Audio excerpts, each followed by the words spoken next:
Welcome into another video here. Derek Carr has silently one of the best 2-week stretches of a quarterback in NFL history. Yeah, that is 100% true. In NFL history, one of the best 2-week stretches. This team scored on their first 15 drives. On their first 15 drives. That is insane. That is Kubiak, the new OC hire, is doing a phenomenal job.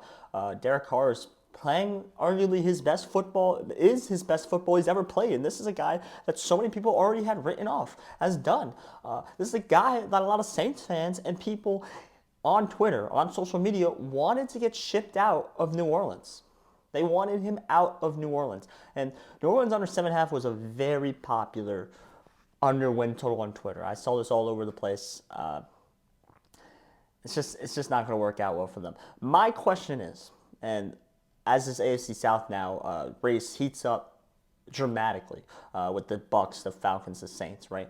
Heats up dramatically. That's a lot of what I want to talk about in this video. But I do want to ask the question: are the teams the Saints played, are they even any good?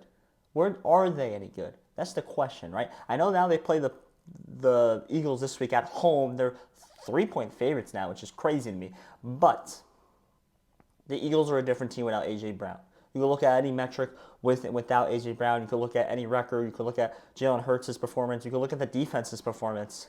They're not the same with A.J. Brown on the floor, on the field. That's a fact. Now, are they better than the Eagles?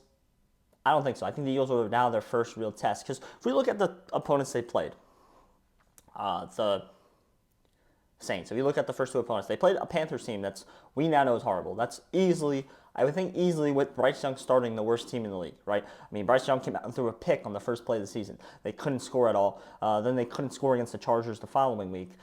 Panthers team's bad, right? So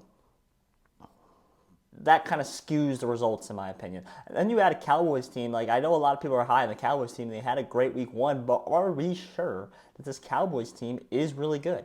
Are we sure? They could have just played a really bad Browns team last week that played an even worse Jags team this week, week 2.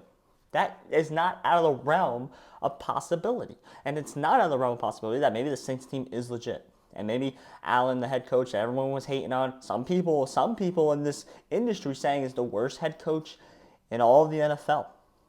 It's just showing everybody that they're wrong. Maybe that is true.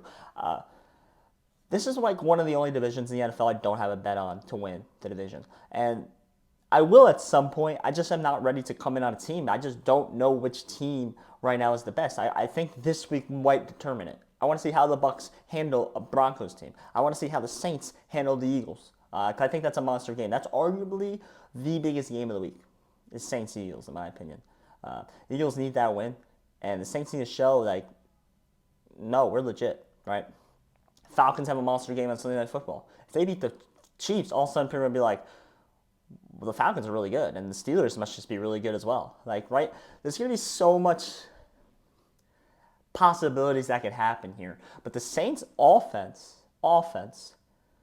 is a lot better than a lot of people think. And I watched a lot of people break down their under on the win total to start the year, and they were like, Derek Carr is going to be mid. The head coach is mid.